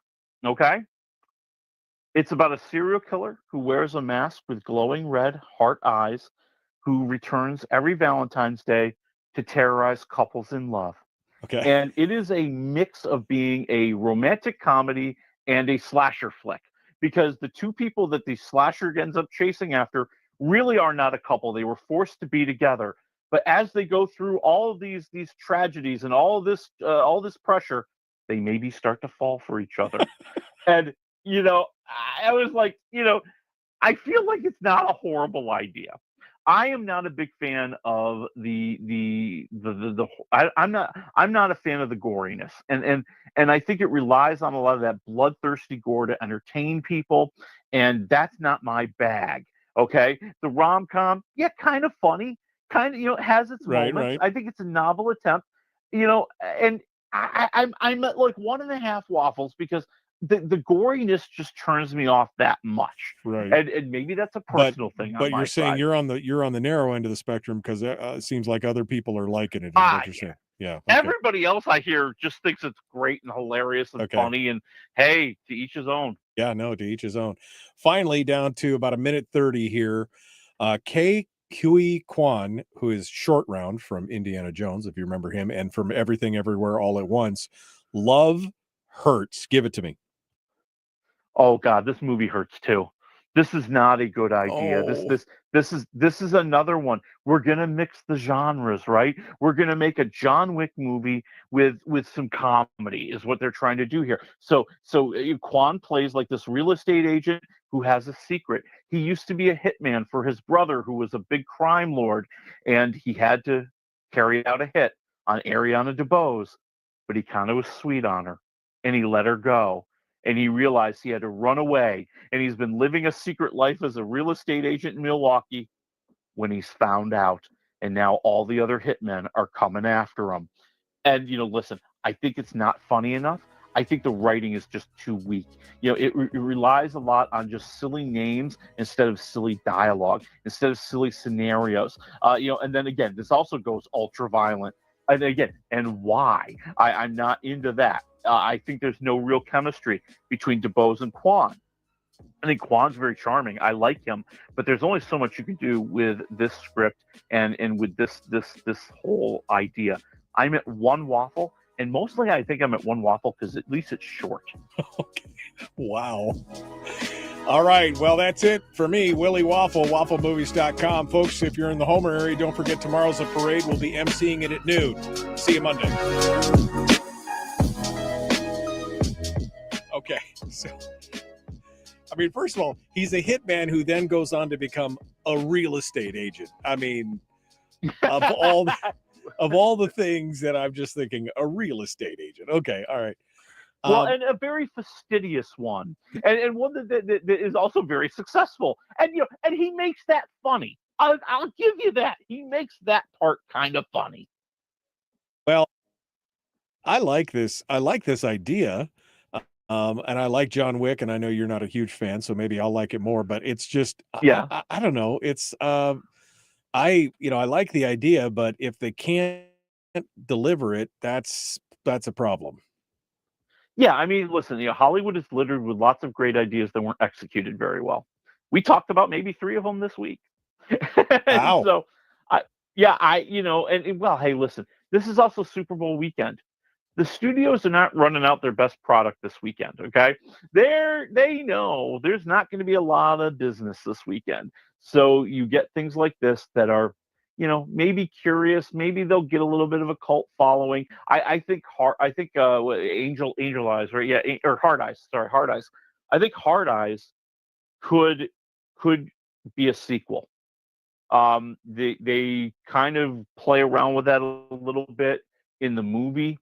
I think that they're kind of hoping that maybe they'll catch fire, which horror movies do these days. Yeah. They're very cheap to produce, and that's the one thing that young people seem to want to go to the movies to see. So maybe there's a chance there. Okay. But I was very disappointed because I was excited for Love Hurts. I thought it was going to be a lot better than it was. All right. Well, we'll have to see what the rest of the audience thinks now that Willie's had his say. We know he's biased against action movies. I mean, John Wick style movies. So we know. All right, Willie, what are we doing next week? Quickly.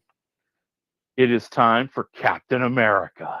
Oh, and which one is that? This is the new version, right? This is the. Okay. All right. Well. Nope. I guess Brave New World. I think that's the subtitle. Brave New World. I think we'll have to see. All right. Well, Willie, thank you so much, my friend. It's always good to talk with you. We will see you on Monday, or on next Friday. We won't see you Monday. It's Friday, man. What can I say? All right, Willie. Thanks so much. Okay, folks. Again, I will be out on Pioneer Avenue tomorrow at noon. Just me and Chris Story will be emceeing the parade for the Winter Festival in downtown Homer. If you're in the area, you want to come say hi and enjoy a little bit of frivolity. Other than that, I'll see you guys bright and early Monday morning. Have a good one.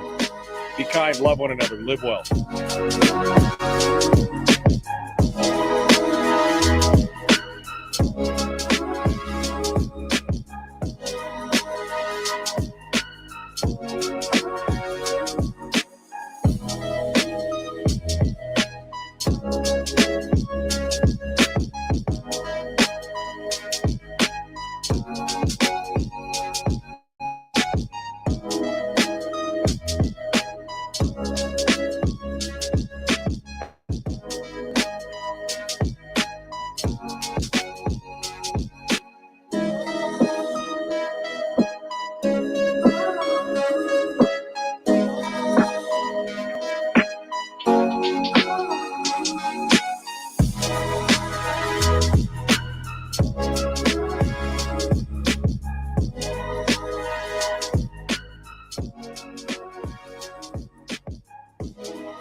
We've shed our terrestrial radio skin, and now we are slimy lizard internet people. It's the Michael Duke Show.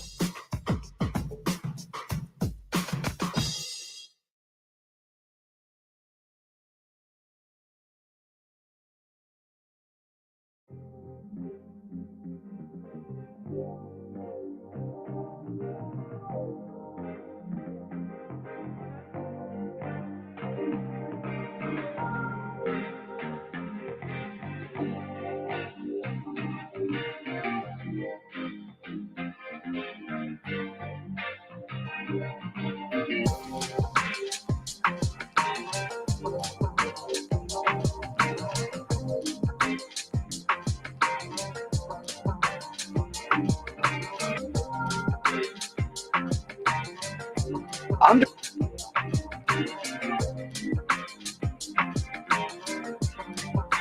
Well,